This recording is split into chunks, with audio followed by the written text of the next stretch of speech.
যদি খালিদ হয়, খালিদ যদি এটাকে উপস্থাপনা করে, খালিদের ছবি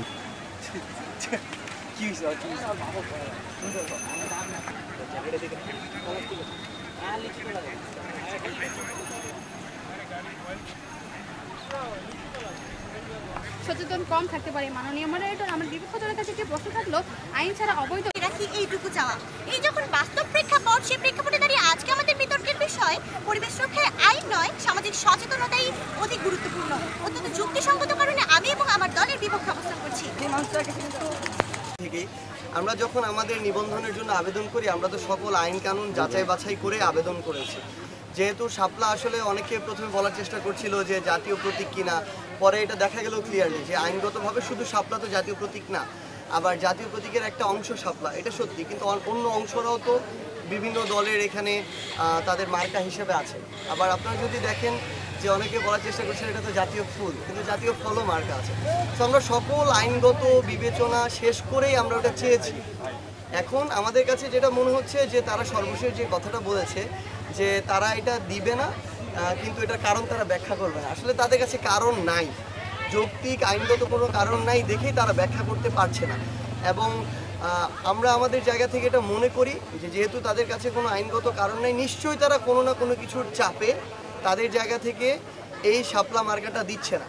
এবং এই অভ্যুত্থান পরবর্তী বাংলাদেশে নির্বাচন কমিশনের মতো একটা স্বাধীন প্রতিষ্ঠান যদি চাপের কাছে একটা মার্কা দেওয়া নিয়ে পরাজিত হয়, তাহলে নির্বাচনে তাদের কাছে স্বচ্ছতা কিংবা তাদের থেকে আমরা যে নিরপেক্ষতা প্রত্যাশা করি, আমরা মনে করি যে সেটা নির্বাচন শুরুর আগেই প্রশ্নবিদ্ধ হয়ে যাচ্ছে।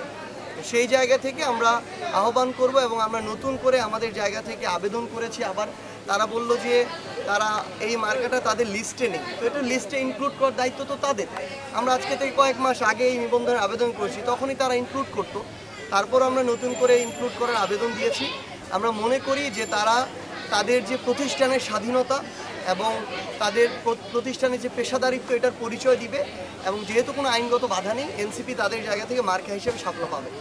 সমমনা এবং কাছাকাছি আদর্শের, কাছাকাছি বয়সের তরুণ প্রজন্মের প্রতিনিধিত্বের রাজনৈতিক দল, আমরা আমাদের জায়গা থেকে এই রাজনৈতিক দলগুলোর সাথে আমরা কথা বলছিলাম যে কিভাবে নির্বাচনে একসাথে আমাদের জায়গা থেকে লড়াইটা চালিয়ে যাওয়া যায়। কারণ বাংলাদেশের মানুষ এই তরুণ প্রজন্মকে একসাথে ইউনাইটেড দেখতে চায়। সো আমরা রাজনৈতিক দলের পর্যায়ে যদি ইউনাইটেড হতে পারি, মাঠ পর্যায়ের মানুষ অটো ইউনাইটেড হয়ে যাবে। সেই জায়গা থেকে আমরা আমাদের পজিটিভ আলোচনা শুরু করেছি। গণ অধিকার পরিষদের সাথে একীভূতকরণের আলোচনা চলছে, এবি পার্টির সাথে হয়তো অ্যালায়েন্স ভিত্তিক আলোচনা চলছে।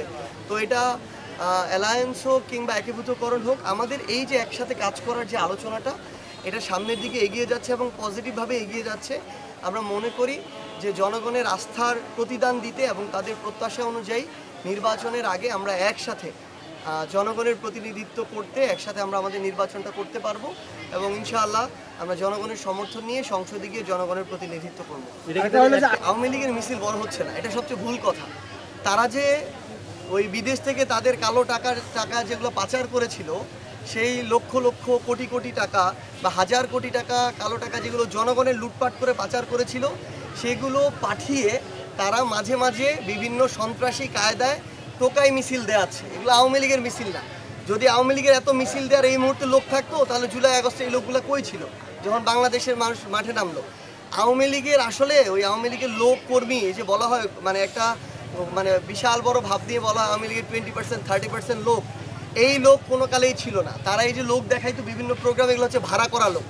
যদি এগুলো তাদেরই লোক হইতো, তাহলে তো জুলাইয়ে যখন তাদের বিরুদ্ধে ছাত্র জনতা রাজপথে নামলো, তারা যদি তাদেরই লোক হইতো, তারা রাজপথে নামতো।